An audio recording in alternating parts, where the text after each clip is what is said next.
नमस्कार, मैं जिया सक्सेना और आप देख रहे हैं आरकेबी न्यूज़। और अब एक नज़र आज की ताज़ा खबरों पर। क्या पाकिस्तान और भारत के दरमियान एक और जंग शुरू होने वाली है? दिल्ली के अंदर जो वाकया पेश आया, लेकिन भारतीय मीडिया नाज़रीन इसे जोड़ रहा है और एक फॉल्स फ्लैग की बाकायदा से शक्ल देने की कोशिश कर रहा है। इसी तरह की हरकत नाज़रीन इन्होंने पहलगाम में की थी और उसके बाद पाकिस्तान के ऊपर इन्होंने चढ़ाई शुरू कर दी थी बाकायदा से। यादा ये नॉर्मल नहीं है। तो पार्लियामान के नजदीक लाल किला, जहां पर 15 मार्च को मोदी या वहां के जो प्राइम मिनिस्टर हैं तकरीर करते हैं, उसके गेट नंबर 1 के सामने बताया जा रहा है कि स्लो मूविंग कार आती है और कार फट जाती है। कार फट जाती है, 8 लोग जान से गए हैं और तकरीबन 1 दर्जन से ज्यादा लोग जख्मी हुए। भारत के दारुल हुकूमत नई दिल्ली में होने वाले धमाके के बाद इस वक्त सूरत हाल तश्वीशनाक है और मामला खतरनाक रुख इख्तियार कर गया है। पाकिस्तान ने भी एक नया नोटम जारी कर दिया है। लाहौर की एयर स्पेस बंद करने का फैसला और इस वक्त बॉर्डर के अक्रॉस पाकिस्तानी साइड पे पाकिस्तान एयरफोर्स और इंडियन साइड पर इंडियन एयरफोर्स की कुछ हैवी मूवमेंट सिंदूर 2.0 की तरफ इंडिया बढ़ने जा रहा है, उसे भी हमने समझना है। जिसने निष्पक्षता पर सवाल उठता इंडिया का जो मीडिया का एक बड़ा सेक्शन जो है 68% पुलिस ऑब्जर्वर बीजेपी शासित राज्यों से हैं, जिससे निष्पक्षता पर सवाल उठता है। प्रधानमंत्री मोदी पर निशाना साधते हुए उन्होंने आगे कहा कि उन्हें बीजेपी नेताओं का भ्रष्टाचार नहीं दिखता। तेजस्वी ने वादा किया कि महागठबंधन की सरकार आने पर बिहार को नंबर 1 राज्य बनाया जाएगा, जहाँ रोजगार, शिक्षा और चिकित्सा सुविधाएं। जो वक्त आने वाला है, जो कुछ अब होने वाला है पाकिस्तान के साथ, पाकिस्तानी कौम के साथ, इस बात को हम कम से कम पिछले 15 साल से बता रहे थे कि एक वक्त आने वाला है कि जब तुमको 3 अतराफ से जंग करनी पड़ेगी। अब हम चारों तरफ से घेरे में आ चुके हैं। अब जो होना है इस कौम के साथ वो होना है। जो अल्लाह ने तकदीर हमारी लिखी हुई है, जो हमारे नसीब उसने सैयदी रसूलुल्लाह की हदीस मुबारक के जरिए, हदीस मुबारक के जरिए हमको पहले बता दिए हैं।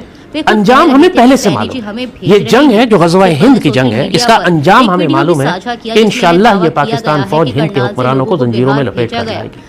वो चमन फिर मामूर होगा नगमे तौहीद से इंशाअल्लाह। मगर जो रास्ते का सफर है ये हमारे इख्तियार पर था कि हम कौन सा रास्ता लेते हैं। आसान रास्ता लेते हैं या मुश्किल रास्ता। इस कौम ने मुश्किल रास्ता पसंद किया। इसके कुरानों ने, इसकी अशराफिया ने, इसके उलमा ने, इसकी फौज ने मुश्किल रास्ता पसंद किया। बहैसियत एक कौम हम हमेशा पानी सर से गुजरने का इंतजार। इंडिया ने जंगी मशकें कर ली है। त्रिशूल एक्सरसाइज और इंडिया की तारीख की सबसे बड़ी ट्राई सर्विसेज एक्सरसाइजेज एक ऐसे मौके पर जब इंडिया के अंदर नोटम्स जारी हुए हैं, बल्कि नोटम्स की एक भरमार कर दी गई है और इंडिया अपनी वो जंगी मशकों के बिल्कुल एक इख्तिताम के ऊपर है और Indian media already terror related जो नैरेटिव है वो बिल्ड कर रहा है। तो अब अगर हम इस सिनेरियो को भी समझें तो बहुत कुछ हमारे सामने जो है वो क्लियर हो जाता है।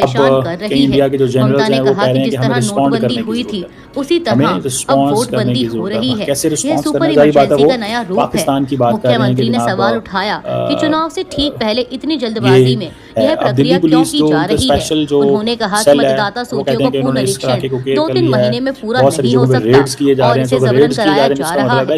ममता बनर्जी ने कहा कि भाजपा मुझे एसआईआर के खिलाफ बोलने पर जेल भेज सकती है, तो मेरा गला भी काट सकती है, लेकिन मैं लोगों के मताधिकार पर रोक नहीं लगने दूंगी।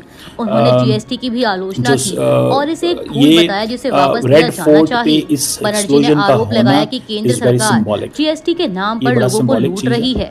इसको इग्नोर नहीं किया जा सकता। दिल्ली के कानून मंत्री और बीजेपी नेता कपिल मिश्रा को दिल्ली दंगे के मामले में बड़ी राहत मिली है।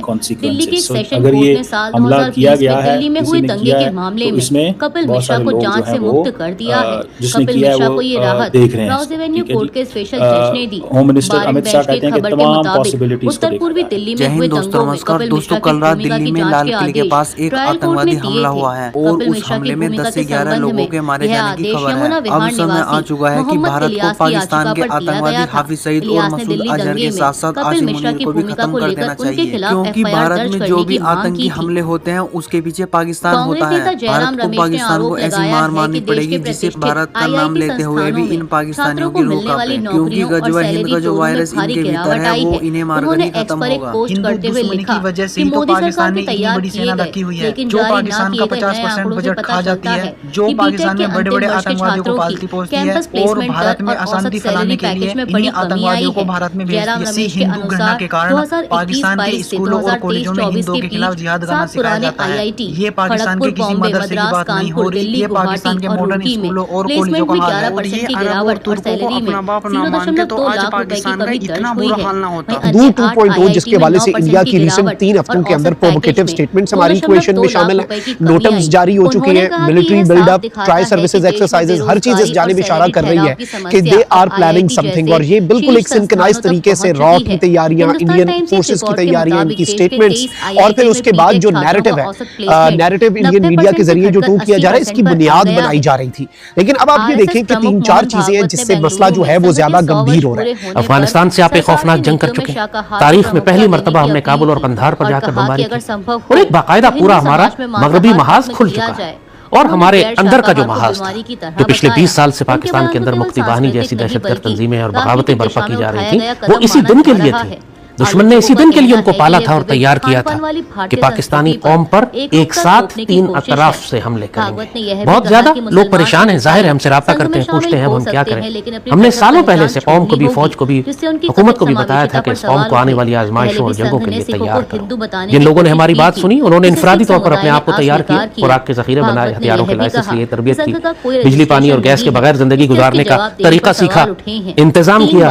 आने वाले वक्तों के लिए, मुश्किल वक्त और आजमाइशों के लिए उन्होंने अपने और अपने खानदान को, अपने दोस्तों को इसके लिए तैयार किया। मगर बहैसियत मजमूई कौम ने और फौज ने हमारी एक ना सुनी। ये हकीकत है, तकलीफ की बात है। ना फौज ने सुनी, ना कौम ने सुनी। अगर फौज सुनती हमारी बात, हुकूमत सुनती हमारी बात, तो फिर पाकिस्तान में नेशनल कैडेट कोर शुरू किए जाते, जांबाज फोर्स होते, मुजाहिद बटालियंस होती, वुमेन्स गार्ड होते, सिविल डिफेंस की तरबियत दी जाती, खुराक के जखीरे बनाए जाते, फ्यूल के जखीरे बनाए जाते, पाकिस्तान के अंदर होने वाली दहशतगर्दियों को पहले कुचला जाता, अफगानिस्तान का मामला पहले दुरुस्त किया जाता।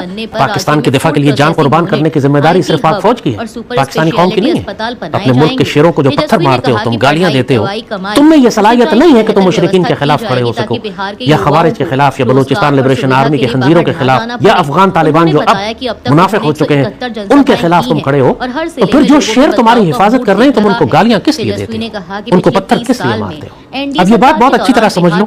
अब जो जंगों का सिलसिला शुरू हुआ है, ये चलता रहेगा, ये खत्म नहीं होगा जब तक कि हम सईदी रसूलुल्लाह की उन तमाम अहादीस को पूरा न कर लें जिनकी बिशारत इस पाक सरजमीन को दी गई है। अब आने वाला वक्त अमन का नहीं है, सिर्फ सीज फायर होंगे एक जंग से दूसरी जंग के दरमियान। कोई छोटा सीज फायर होगा, कोई लंबा सीज फायर, लेकिन सीज फायर होगा, अमन नहीं होगा। ये पूरी मुसलमान दुनिया में यही होने जा रहा है। एक एक करके बड़े बड़े मुसलमान मुल्क खंडर बनाए जा रहे हैं। अब सूडान का हाल नहीं देखते, गजा का हाल, तवज्जो हटी लोगों की सूडान की जानिब देख रहे हैं, किस तरीके से वहां भी करोड़ सवा करोड़ मुसलमान घरों से निकाले गए और लाखों को जिस बुरी तरह ज़िबा किया गया। अब वीडियोस बाहर आना शुरू हुई हैं, इंसान के होश और हवास गुम हो जाते हैं, खौफ और दहशत तारी हो जाती है कि जिस तरह पाकिस्तान बनते हुए मुसलमान ज़िबा हुए थे, बिल्कुल उसी तरह सूडान में इनको ज़िबा किया जा रहा है। जिस तरह मशरक़ी पाकिस्तान में मुक्ति वाहिनी ने ज़िबा किया था, इसी तरह सूडान में इनको ज़िबा किया जा रहा है। 6-6 महीने के बच्चों को फांसियां दी जा रही हैं, माओ को लटकाया जा रहा है, पूरे हजार कैदियों को अस्पतालों के अंदर जाके कत्ल किया जा रहा है। ये सब वीडियोज अब तो बाहर आना शुरू हो गई।